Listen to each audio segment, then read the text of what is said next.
Morning.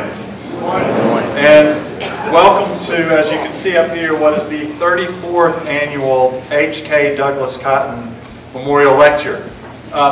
Most of you are familiar with this lecture series, but I want to give you just a brief background on it. It was started in 1979 when Gilman had the good fortune of receiving a gift earmarked specifically for the creation of an endowment fund to establish an annual lecture program focusing on career planning and the world of business.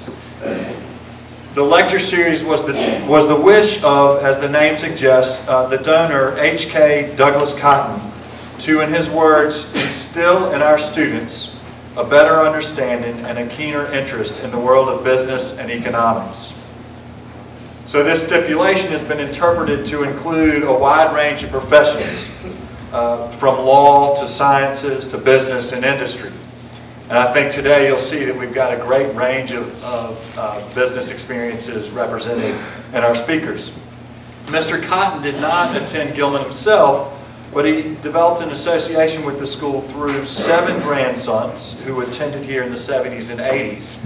And we are particularly pleased to have a couple of representatives of the family here today, and 3 that you all know and love as seniors, in Wiley Rice, Teddy Swindell, and Taylor Swindell, who are great-grandchildren of Mr. Cotton. And we're very thankful to the family for their continued support of what has become a really special lecture series. Today's speakers, and I'll introduce them one at a time, represent a wide range, as I said a second ago, of experiences, and I think we're in for a treat in that regard. After they've finished their presentations, we hope there'll be some time for question and answers, and for all of you or any of you to fire away on questions of interest for you. So, without further ado, let me get to the introduction of our first speaker, Mr. Bill Buppert from the class of 1997. Bill Buppert is a candy executive, which I don't get to introduce often people as candy executives, and is the founder and president of Ruxton Chocolates, which produces Naran Fine Chocolates, Mary Sue Candies, and Glauber's Fine Chocolates. Excuse me. Bill is a 12-year Gilman man. After Gilman, he attended the University of Richmond and earned a Bachelor's of Science in Finance. And then, following his father's advice to get into business as soon as possible, at the age of 23, he founded Ruxton Chocolates in 2001, only 5 months after graduating from college. And he did so by winning a successful auction bid to purchase the parent company of Naran and Mary Sue. He bought everything: the factory, the trucks, the equipment, and even the Mary Sue jingle that apparently Johnny Unitas sang on television back in the 1950s, as well as the responsibility for 50 employees. 7 months later, he purchased Glauber's, which was a century-old Timonium-based chocolatier. In addition to that, for those of you who worked down some in the art studio, Bill and a classmate were very instrumental in the revamping and dedication of the Paul Mullen class of 1997 photography lab, which is where Ms. Huntoon Perkins has her studio and where a lot of you do your work. So we're thankful for Bill, not just for being here today, but for helping out with that effort. So without further ado, please join me in welcoming Bill Buppert to the stage. Thank you all for having me here today, especially the Cotton and Swindell family. I get to make candy, which is definitely a pretty cool job. I got into the candy business not by some grandiose story. I was actually enjoying dinner at Bill Bateman's in Towson, and my father mentioned that Naran Chocolates and Mary Sue Candies was up for sale. I went home that night and I thought about it, and I said, you know, I've been in school at that point for probably about 18 years. Maybe it's time for a change. So I had some summer intern experience in private equity, learning valuation models and turnaround efforts. I took that knowledge and spent the next 9 days putting together a business plan and valuations on what I thought the company was worth. Fortunately, we had the highest bid, so that effort was not in vain. And in October of 2001, we purchased the assets of Chesapeake Candies, which included the brand names I previously mentioned. Additionally, 7 months later, as was previously said, we purchased Glauber's Fine Chocolate. So we sell across three different through three different channels of candy. We sell wholesale, so we sell under Mary Sue, which is a more economically focused brand that's sold in the mass merchandisers throughout the country. Then we sell Nairn Chocolates, which is sold in your fine candy stores. It's a handmade product at a higher price point. We sell retail through Glauber's. And then lastly, we sell private label. So you have a piece of candy, you want it made, you come to me, I make it, I put your name on it, and you pretend that I don't exist. And you pretend maybe your grandmother made it back in her kitchen or something like that.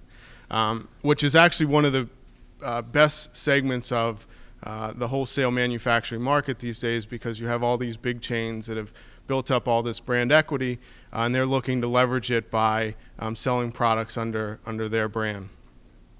My primary job, I would say, while my title is president, I'm really a coach. My job is to take my employees, to motivate them, to get them to work together, to reach better and higher heights, to basically take all those parts from the highest manager to the newest employee and put all those parts together in a certain way, in the best way, to make the sum greater than those pieces. My second role is a relief pitcher. So we get a big order, a machine breaks, a snowstorm happens on Thursday. I fill in because people are out because they couldn't get into work, or we're stretched thin in a certain area because there's too much going on, if you will. That's probably the part of my job I enjoy the most, because I get to get my hands dirty. I get to really get down in the trenches with the employees, and that's something in my time that I think has been one of my greatest assets, is that I really enjoy what I do, and I enjoy making candy, and I enjoy working on machines, and I enjoy creating things. What's great about my job? Well, the first great part about my job is I never have to wear a tie. So I've only worn a tie twice in the past 2 years, and both times is when I've come to Gilman. So, but seriously, the best parts about my job is I get to make stuff. You know, our society now is really a service society, so it's not about making goods. Typically, most goods are made in a faraway land, but we still make stuff, and it's really cool at the end of the day to look at the end of the line and see, you know, that we covered 300,000 sandwich creams, or we know them as Oreos, at the end of the line, or 50,000 of that, or 20,000 of this. That's really fun, and it's definitely a tangible aspect to the job that I really enjoy. The second is I get to focus my free work time in areas that I enjoy. So being the boss, obviously there are lots of responsibilities that I have, but there also is time when I'm freed up and I get to, you know, spend it tinkering on machines or designing new candy, which to me is not a bad way to spend your time. It also, I get to create a team around me that can support me in the direction that I want the company to go. So I don't have to answer to anybody except myself. Obviously being the boss has its perks, and that's definitely one of them. The last thing that I really enjoy is the responsibility for all the livelihoods of the employees, and whether it's direct or indirect through their families, through our vendors, through our customers. That's a great responsibility, and it obviously carries a lot of pressure along with it, but that's something that definitely keeps your enthusiasm up and your motivation going. So I view that as definitely a huge responsibility, but also an awesome responsibility. What's not so great about my job?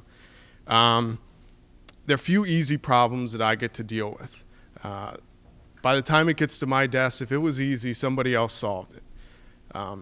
There's very rarely a black and white situation. It typically is gray, and maybe it's light gray, maybe it's dark gray, but it's choosing the lesser of two evils, or trying to pick what is a better option out of two good options. And it rarely is a clear decision. In marketing, there's known as what's the 80-20 rule, and it basically says, 80% of your sales come from 20% of your customers, or 80% of your problems come from 20% of your customers. I think in my life it's probably closer to 90-10, but the principle is still the same. And the principle being that I have to spend a lot of time doing stuff that maybe is a little bit mundane and dealing with government regulations or bureaucracies, dealing with legal issues, employee issues, but that still allows me the 10 to 20% of the time to do some of the fun stuff or the great stuff about my job that I previously mentioned. It can also be lonely at the top. There's no one there, when you guys have a test coming up, you have your teacher to turn to support you, to help you understand that new math equation or what have you. In business, it's not necessarily that way. There's no one necessarily to turn to. There are no classmates to turn to. People are looking to you to make the decision. I think my time at Gilman, I think your time at Gilman has given us all confidence and a belief in our abilities to excel in that atmosphere. And I think when you get out there in the real world, you'll realize that you've been set up to succeed. So taking a look at the good and the bad, I don't really care whether you're selling widgets or building buildings or something else. The majority of running a business is really the same. You're trying to take your team, you're trying to make them better, you're trying to drive costs lower, you're trying to do things more efficiently. And it's all about being a good coach and a good motivator and having confidence in your intuition and in your abilities. And lastly, but not least, trust your instincts. They're the most important thing you have, and don't doubt yourself. You've obviously been exposed to a lot of great minds, whether it's your fellow students, your teachers, or your coaches out on the fields. They've taught you things that you don't even realize that you know. So believe in yourself. So what advice do I have for someone looking to do what I'm doing? The first thing is, when someone knocks on the door, answer it. When I bought this company, I was getting my MBA at Loyola, and my path was sort of pretty clear for me. But I decided I was going to drop out. So I guess technically I'm a college dropout. And I decided that I was going to get my real-life MBA, which to me is much more valuable. Getting out there and learning, touching stuff, feeling stuff, doing it out there in the real world is a much different experience than you can learn in any classroom. My mistakes cost money. Mistakes in school are bad grades, test scores, and I think you're definitely going to learn from your mistakes much more quickly when it's taking money out of your wallet as opposed to a bad report card. And don't be afraid to fail. Embrace failure. You learn so much more from your failures than from your successes. Don't be afraid. The real failure is when you make a mistake, not learning from it. That's the only time that failure is a bad thing. And then lastly, most importantly, obviously we get sent lots of applications and people requesting donations and stuff like that. Set yourself apart. Too often we will get an application emailed to us, and that's the last we'll ever hear from somebody.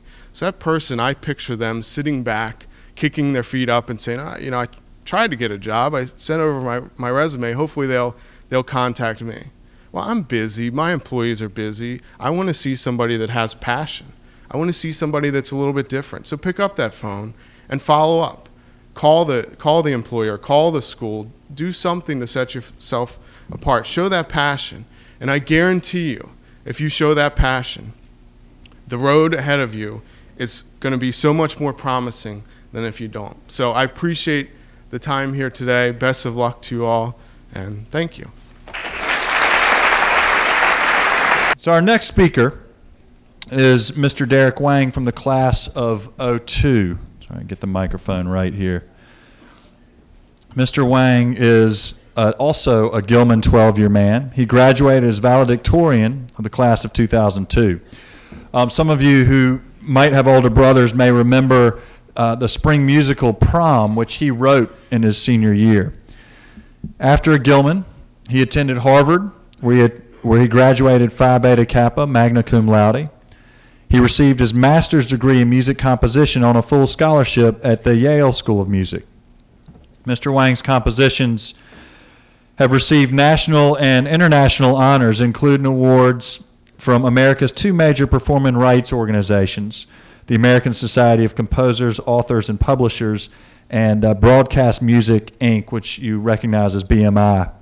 His work has been performed both in the United States and abroad, in venues such as Beijing's Forbidden City Concert Hall and the Shanghai Grand Theater in the run-up to the 2008 Olympics.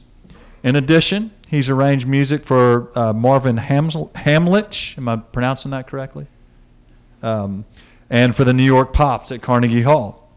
Most recently, he's the creator of Scalia Ginsburg, which is an opera about the Supreme Court justices of the same names.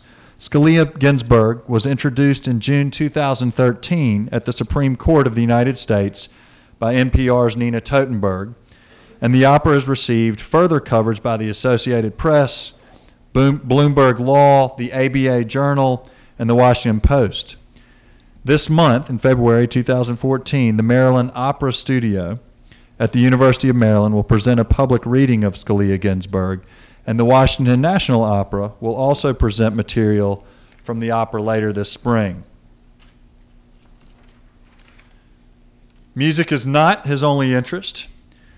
Derrick is also an attorney. He received his JD on a Hauff Leadership Scholarship from the University of Maryland Carey School of Law, where he received the Bernstein Award for his legal scholarship, published in the Maryland Journal of International Law.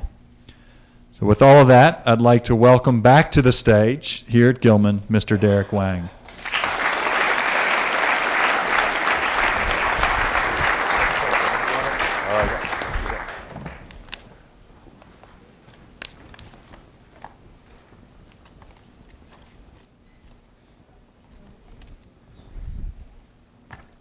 Good morning. I'm sorry, I didn't hear you. Good morning. Good morning. Oh, come on. One more time with feeling. Good morning. Good morning. There it is. Okay, here we go. My name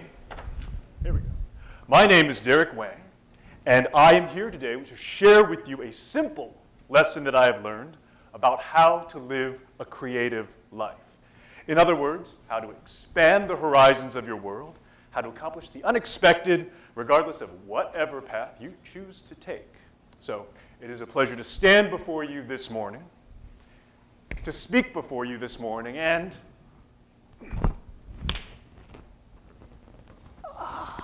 to stretch before you this morning. Quick poll, who among you has stretched today? Raise your hand, be honest. Oh, nice, nice. I'm very happy to go. There you go. Okay. All right, now raise your hand if you, too, can touch your toes while standing. Oh, there, see, so many of you, a lot, great. I like that. Stay flexible, it's important. And here's why. As I said, I am here today to share with you a simple lesson that I have learned about how to live a creative life. And the lesson is this: to live creatively, you need to be able and willing to stretch. Now, why is that? Well, to answer from a physical perspective, why you should physically stretch, we don't need to look beyond this campus, because it was here that I first received this lesson, out on the field. As we were getting ready for practice, Mr. Grimes stood before us. Mr. Bo Grimes, did any of you have him in middle school? Raise your hands once again. See, there you go, you know this. Mr. Grimes stood before us with his impeccably tucked-in shirt and his long, bright white crew socks, and he said to us, "Gentlemen, don't forget to do your stretching exercises." He didn't say stretches, right? He was very precise with his language. "Gentlemen, don't forget to do your stretching exercises." And of course, at the time, in all my 13-year-old omniscience, I was like, well, I don't need to stretch. I can touch my toes, I can twist my torso, I can even do that thing where I put one arm like this and the other arm like this, and I can make them meet in the middle. So, I don't need to stretch that much. But then I got older. And something started to happen. Now, I am younger than I sound, but I'm older than I look. And I can tell you this, at my age, which I swear is not even that old, but at my age, to touch my toes, to twist my torso, to do that thing where I put one hand like this and the other hand like that, see, it's already awkward. It's a little bit harder now. Because this is what happens when you get older. Oh, I'm so sorry, I have to tell you this. You start to lose your flexibility. Hate to break it to you, there it is. And it's not just physical, because what happens to your mental and spiritual flexibility, well, as you grow older, as you graduate, as you go out and make your way in this world, and you're thinking, wow, this is a real pick-me-up this morning, right? You will encounter forces, the forces of nature, the forces of industry, the forces of society, and they are all going to tell you, well, physically, all your job requires is that you sit at your desk. You don't need to stretch. Mentally, all your life requires is that you know how to do your job. You don't need to stretch. Spiritually, all your society requires is that you stay within its rules. You don't need to stretch. And the truth is, yes, it is very important to be at your job. Yes, it is very important to know how to do your job. Yes, it is very important to understand the rules of society. And after all, to paraphrase a famous song, you are young. You're mobile. You're flexible. You have your whole life ahead of you. The sky's the limit. The world's your oyster. Life is an all-you-can-eat raw bar, and the oysters are unlimited, right? All that good stuff. So it's very tempting to think, I'll get a good job. I'll be good at it, and I'll do what I'm supposed to do. And that is good enough. I don't need to stretch. And actually, maybe that'll be all right.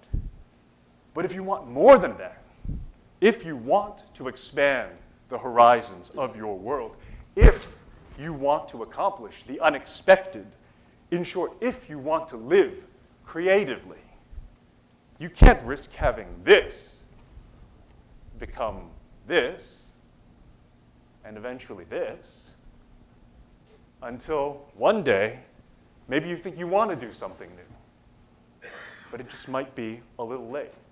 So gentlemen, you will need, as Mr. Grimes said, to keep doing your stretching exercises. So, enough gloom and doom, right? How does this happen? I mean, the adventures I've had in my life, I owe them all to a kind of stretching, a physical stretching, a metaphorical stretching. Can you see that I'm fond of extended metaphors? Because, well, that's kind of what I do. But it's really two things you need to do. One, you find something stable. And two, you vary your relationship to it. So physically, that something stable could be the ground. It could be an object, right? It could even be another person or yourself, right? You all remember this classic. It's really hard to do it in a suit, but let me tell you. Hold for 10 counts, switch it up. You're going to have to do this afternoon, I'm pretty sure. So similarly to stretch in your life, the best thing you can do for yourself is to develop your own something stable. And one of the best ways to do that is simply to become good at something. And everyone's good at something. And chances are you're good at a lot of things. The trick is to keep putting in the effort and the time and the work to become good enough at it that you have that something stable, that sense of assurance, that sense of knowledge. And from that, you can start to vary your relationship to it. You can start to be a little bit uncomfortable, to push the boundaries little by little until you discover what you're truly capable of. Because this is not stretching. I'm on the ground, it's stable, but I'm not stretching. This is stretching, at least the best I can do at 11 in the morning at my age. This is not stretching, but this is. And that, let me tell you right now, this is very uncomfortable for me, so I really hope you appreciate this. But there we go. Is Senor Duncan here, by the way? Anyone? No? Oh, there's Senor Duncan. See? Really, what I'm saying could really be boiled down to be like Senor Duncan. If you have taken modern languages with him, and if you have been a particularly good class that day, he may favor you, as you know, by lifting one leg high into the air and kicking the door frame. A feat one day I hope in my wildest dreams to be able to accomplish, but let's be realistic here. So. But that really could be one way of saying it. But the truth is, I'm assuming, Senor Duncan, that this is not something that magically happens. Maybe it is. It probably is. But for the rest of us, it requires a constant effort, a daily routine, something of that nature. And so, this is all fun. We're all talking physically here. If we want to get metaphorical about it, the question really to ask yourself is, what if? Whatever you happen to be good at, and I'm sure you have mastery in a lot of different areas, you ask yourself, well, what if it were slightly different? Why do I think what I think? Why am I good at what I'm good at? What more could I do with what I know? And these are the questions that will help you, I hope, they've helped me, lead a more fulfilling and a more creative life. So, putting into practice, in 3 days, this coming Friday actually, that's when I will have the great fortune and the distinct pleasure of hearing the public reading of my new opera, Scalia Ginsburg. So it's going to be, we're going to see what happens, right? I'm here, it's in 3 days. I'll tell you, the journey so far has been pretty interesting. Well, I started here at Gilman, and I was very interested in music, and we did have some music classes here, but as you know, this is not a school for the arts. This is a very solid school in a lot of different areas, athletics, academics, and arts. But I decided that one of my big passions was actually something that was outside most of the regular academics, certainly. It's a bit of an extracurricular. And I thought when I went to college, well, maybe I would major in that, which was probably not the safest choice, thinking about it. Quite frankly, it was a bit of a stretch for me. But I kind of went ahead with it. You hold your breath, you dive in, you sign the little form, you say, I am majoring in music. And good things started to happen, I think. It started to become, from an interest to an activity to a degree to 2 degrees, and maybe I could have left it at that. But I got interested through music in copyright law and intellectual property law. And so I had a lot of people telling me, well, you don't really have to go to law school for that, do you? And I thought, why not stretch a little bit? Let's go for it. Let's do it. And that was something I did. And when I was in law school, of course, everyone said, well, now you're going to be a lawyer. So that's about that. And I thought, well, I still really love music very much.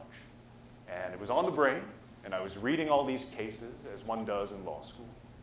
And I thought, I'm reading some particularly entertaining opinions by one Antonin Scalia, and I think maybe this could be an opera. And one thing led to another. And at some point, the call came in from the Supreme Court, and I was a bit shocked and rather flattered, and I got to go in, which was a lot of fun. And that led to, I guess, what's going to happen this Friday, that there's going to be a public reading of this opera, which has been very helpful. Obviously, the music part helped with the writing. The law training helped with the writing as well. It also helps when I have to look at contracts for this kind of stuff, which is very helpful. And all I can say is it's been a wonderful journey so far. Now, in 3 days, I may take it all back. I may be vilified in the press. They may say I am the worst whatever to ever walk the earth, and then I will come back and I will say, remember everything I said about stretching on Tuesday? I take it all back. But for now, actually I won't. I won't take it back because I'm really happy with how things turned out. And it's because I feel that I've had the opportunity to build up a store of knowledge and the opportunity to push the boundaries of that knowledge, that I've had a very nice adventure, and I hope to have many more adventures to come. So that's my 2 cents, really, in the end. You have great talent among you. the capacity to pursue pretty much, I imagine, any type of career you might want. But as you forge your own path in life, I would encourage you to stretch a little. You just might like what happens next. Thank you.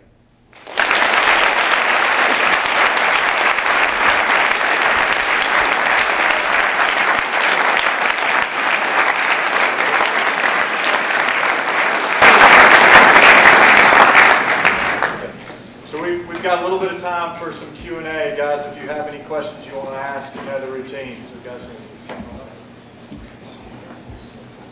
hang out there. Any questions?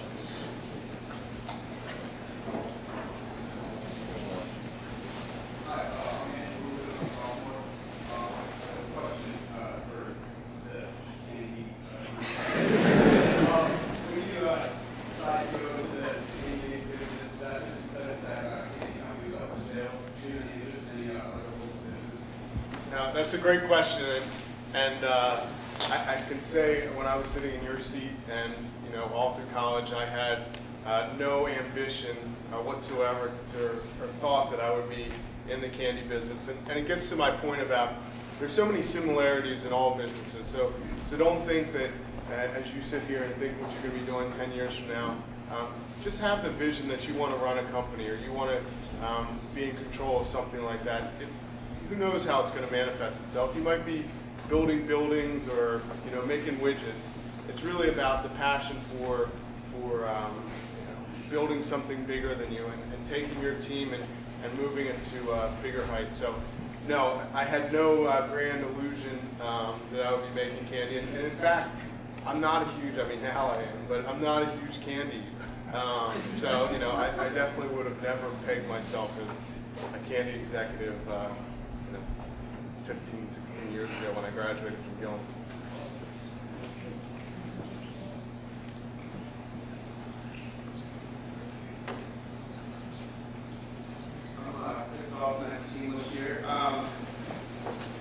Mr. Wang, I'm curious if your opera are Scalia and Ginsberg, are they antagonists in this opera, or are they fall in love, or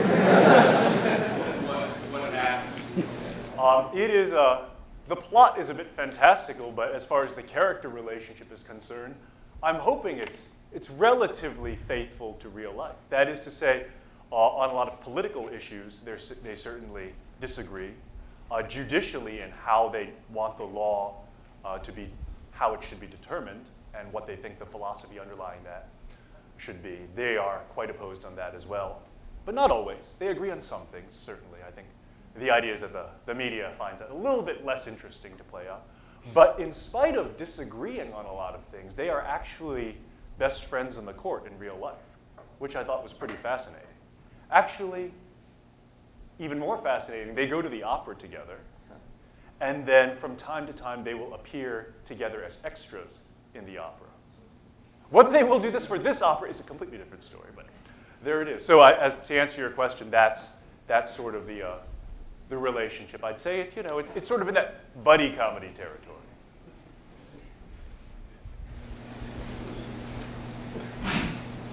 Sunshine. Oh. This is actually not an opera follow-up question. I'm curious where you got the money as a 23-year-old to buy candy from. Yes, that's obviously an important question. And I was fortunate enough to partner up with my father when we originally purchased the company. And I was, because taxes and accounting are much more complicated than anybody should really have to understand, he originally took full ownership, and then actually back in 2008, the company fortunately had been successful enough where we in essence were able to do a leveraged buyout with the assets of the company and buy his ownership in the company. And so it's been a cool 12 years.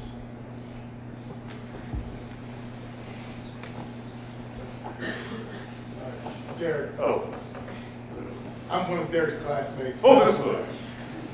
So I wanted to ask, how did you refine your stretching process from and you composed Prom as a high schooler, and obviously that's a huge stretch for somebody in high school to write a full 20-song, 2-act musical. And then you refine that to go and write an entire opera. What did you find was the difference in how you decided to stretch out in your second go? Sure. Well, it's, I guess I'll try to frame the question as the difference in the process of writing a musical at 17 and an opera at whatever age I am now. Look, you're all good at math. You're still taking math. You can calculate that. Which is, I would say, to me, a lot of things tend to live in the same space. That if there are people on a stage and they are singing songs and it is telling a story, in a certain sense, that's what it is. And we can slap a label on it, and we can call it musical theater, or we can call it opera. We can, certainly in the industry, there are different ways of going about doing that. And so that's always something to take into consideration. And of course, the art forms have developed in different trajectories in terms of the way the voice is produced. For example, operas tend traditionally to be sung without amplification. For that reason, they tend to be sung in a much more, for lack of a better term, grand way with a lot of vibrated sound, which presents a certain challenge in writing the words to an opera rather than to a musical, where hopefully you assume, if you're lucky, you can have a nice wireless microphone like this one that I've been provided with here. That's just one of the many ways in which they differ, but I think what helped me was the capacity to think about these things as not sort of cordoned off into separate fields, separate disciplines. And hopefully, if there's that kind of, if you can encourage that kind of collaborative or cross-disciplinary or interdisciplinary thinking, at least I've found it to be very helpful. Hi, I'm Vincent Postry. I'm a senior. Mr. Buppert, what do you think the most important information for a young entrepreneur to know is? The one thing, wow, that's tough. I think it's really, it's sort of intertwined, and it goes to the two things that I mentioned. It's really about the passion and confidence in yourself. There are different ways to start a company, whether it's starting from scratch or what I did in buying basically bankrupt companies, or you can even purchase successful companies. The dynamic is obviously much different depending on which avenue you choose to pursue, but I don't think you necessarily get to pick which avenue you pursue. It might be what opportunity is presented to you. But I think there are going to be plenty of people that doubt you. There are going to be plenty of people that second guess you. There are going to be plenty of times that you fail. And obviously, maybe fail is too strong of a word, but you make mistakes and you trip, but you get back up and you keep on plugging along. And so I think that's what has served me the most over these 12 years is the confidence that I have in myself and the belief that we're on the right path and not listening to the naysayers out there. Last one. One more. Is there one more question?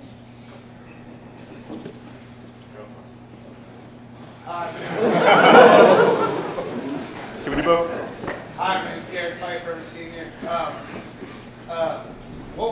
You said your favorite part of your company was like free time you had, like that 10%. What was the favorite piece of candy or chocolate you dreamt up or you kind of created? Yeah. So that's it's funny. I remember that moment so vividly.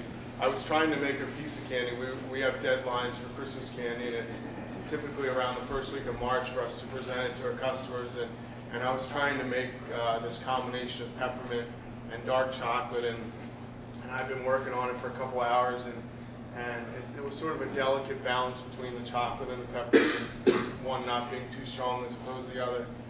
And I thought I had messed up, and I threw the candy back in the machine. I sort of walked away and went back in my office and came back 10 or 15 minutes later to clean up and go home for the day. And just out of sort of, by accident, I tried a piece of candy, and I'm like, holy cow. that's it. And, you know, so here I basically slammed the door and was like, oh, I messed up, and I'll try again next time. So, you know, it's sort of one of those things. Don't give up on yourself. You know, trust. What I've been saying all along. Listen to my own advice.